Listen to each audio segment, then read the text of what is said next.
welcome. We're so happy to have both of you here. I'm going to start with the first question, Fiona. And the first question is, Beth and Laura, as authors, why do you enjoy attending book clubs? And I'll start with you, Beth. Well, we're these weird creatures who sit alone in a room, ripping our guts out and translating our thoughts and feelings and past to the page with no notion of whether people are actually going to want to read this or enjoy this. And so the thought of being in a room with, first of all, with people who love books, so they're our people, those are our people, is people who are committed to reading, who love books, who buy books, which is so important. And then that they've read our books, my book, and they want to ask me questions about it. It's just it's a dream come true, that to be in a room with people who they're obviously intelligent, they're interested, and they want to know, how did you write this book? What was the genesis of the book? What is the life of a writer like? For me, it's just heaven to be in a room like that. It's a wonderful, wonderful thing. Awesome. And Laura? Well, I mean, I write memoir, and I know that they say, why do people read memoir? We read memoir in order to see ourselves in somebody else's words. Yes. And how wonderful to be in the physical presence, to actually take that to the next step where we're all seeing each other at once, and to be able to see the impact that something that I've written has had on someone else is a wonderful pleasure. So I like going to book clubs to hear what people got from my book, to hear their responses to efforts that I've made to reach them, to see whether I was successful in reaching them, and to and also, I mean, book clubs are fantastic forums for people. Everybody who's there loves reading stories, but I find that they also all have their own stories that they're only too happy to share in that context. And so it ends up being a conversation, book clubs. The author is there as the central figure, no question, but everybody there has a story to tell. And I love the conversations that I've enjoyed at book club. That is a wonderful thing, as you say, that the thing about memoir is that people read it and they go, oh my God, that's so like something that happened to me, and oh, this experience really mirrors something that I happened. And so you do end up going so deep very quickly in those conversations.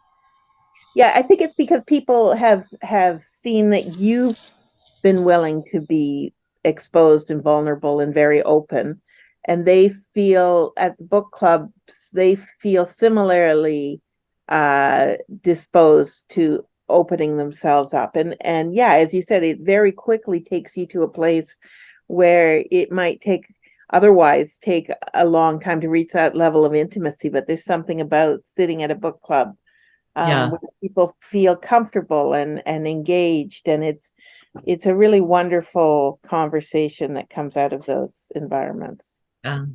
I think people marvel generally at memoir writers because we do expose ourselves, because we are telling the truth about our pasts, about our families, about terrible and shocking and wonderful things that have happened. And, most people don't do that. They put it away and they move on with their lives. And so I think meeting people who are willing to be that open, to be that vulnerable is, as you say, it does allow people to do that themselves, to feel that way themselves.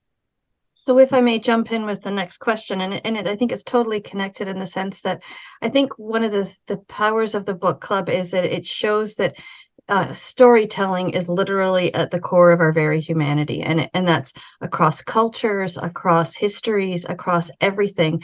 Our need to tell stories and to share stories seems to be something that we can say humans have had done and do and continue to do. And book clubs, I think, are an intimate and very casual mechanism for that, exploring that. So, do you have a favorite book club story you could share? And I mean, funny. There's lots of funny stuff. Goodness knows, should be lots of laughter at a book club, but there can also be poignant and very sad moments as well. And I'm wondering, is just what jumps out to you as a memory of a book club for you? For me, it's more an amalgam of experiences, because my memoir is about heartbreak. So many people can relate to heartbreak, and as we were just saying, people feel more comfortable in these group settings, opening themselves up. And so I've heard so many women have shared with me in these groups really poignant tales of their own heartbreak. And there was a group that I was attending about a month ago, and this older woman started crying, and she told the group about her husband having left her, and I can't remember, it was like 40 years before, but the feelings were still so raw.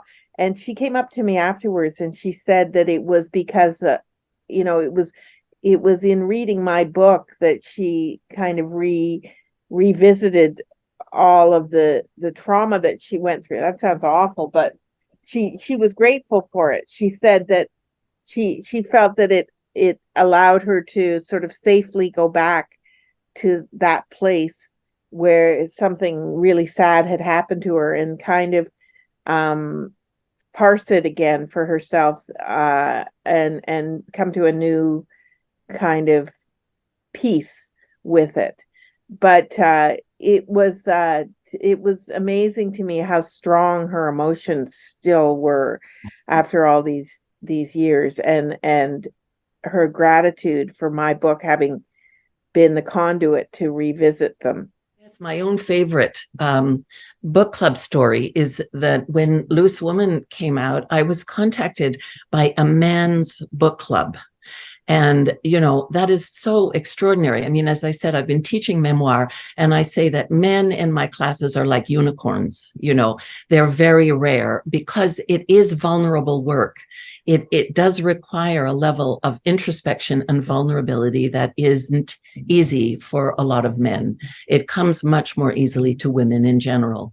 So this was a book club of men who had read Loose Woman and wanted to talk to me about it. And, it's a book about a time when I was a loose woman, and it's all in there. And then my world changed dramatically, and they were asking wonderful questions, very thoughtful questions. There were a lot of laughs, but it was on Zoom because it was during the pandemic. But there I was with 6 men who were very interested in the life of this woman, and it was a beautiful thing. So, what are there specific things you would like a book club host to keep in mind, either via Zoom or in real life? So the main thing for me is if they've read the book, because sometimes there are stories that people sort of haven't read the book, but that has not been my experience. And I think if people know that someone is actually coming, they are going to read the book and they have questions. And, to me, the one problem I've had is that it's supposed to be an hour and a half, and it goes on and on and on because the conversation is so interesting. So, I mean, eventually we have to say, well, we have to stop now. But so that would be mainly it, is something delicious that's non-alcoholic at the beginning for the writer, but some nice wine about halfway through, some nice cheese, and some good questions. That's all I ask. One time I was in a group, and there were 2 women there who were so hostile. and so angry at me. The only, I mean, I don't know how to really sort of twist this into a tip, because I think it was kind of a singular experience, but the idea of that you have the author there in your midst, and certainly they are open to any questions at all that relate to what they put on the page and their story. But there maybe there needs to be a bit of a guardrail up, where you don't feel that you can attack the person. You can ask questions of the author. Specifically, what happened for me was that I had these two women who were intent on just berating me and punishing me for the way I handled the end of my relationship.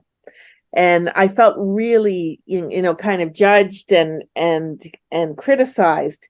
And it went beyond the bounds of what I'd written in the book. And I think that also speaks to whoever brings the author, whoever your contact person is to the book club.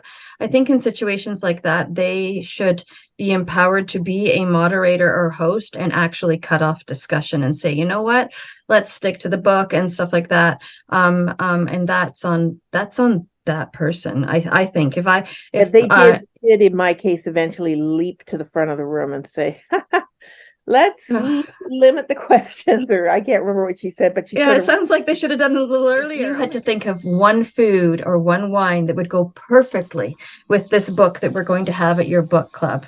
What do you think it would be? I mean, I almost want to have chocolate hearts for you, Laura, because I just feel like they would melt in your mouth like the heartbreak. And I don't know, but I think the subject of heartbreak probably is a bit of a gimme for people who are looking to, like, you could do anything. You could make sandwiches and cut them into heart shapes. At my book launch, we had the heart. I can't remember what we called it. The heartbroken cocktail of some kind, and it was blue. It was sort of the same sort of blue that my book cover is, which was curacao and tequila, and I can't remember how they got to it, but they captured the blue, and then they just put like a little splash of grenadine, like that. It was sort of the bloody heart. So I mean, I think honestly, a book club who was hosting me and my book could have a lot of fun with coming up with heartbroken snacks and drinks. I think that you just need something red and bloody and broken. You could just drink a bunch of things. If there were no snacks, you'd be heartbroken. So yeah, exactly. All my books deal with France at some point. France looms large in my life. I lived in France. I speak French, and my best friend married a Frenchman and lives in the south of France, and she has appeared in all of my books. And so a number of the essays deal with either taking my kids to France or my own experiences. When finally my kids left home, one of the things that I did was I took a leave from my teaching and I went to France for 5 months, and I had an incredible experience there of leaving my handbag on a train and having nothing, no money, no keys, no nothing. So there's all these adventures in France. So for me, some French cheese and a French wine would be absolutely in keeping with, my favorite things in the world. I have some French teachers I think I would love to introduce you to. Okay, yes, for sure. Love to talk about France anytime. And I think it's over to you. Yeah, you know what? That was amazing. Oh, thank you so much, Beth, Laura, and Fiona, for the questions.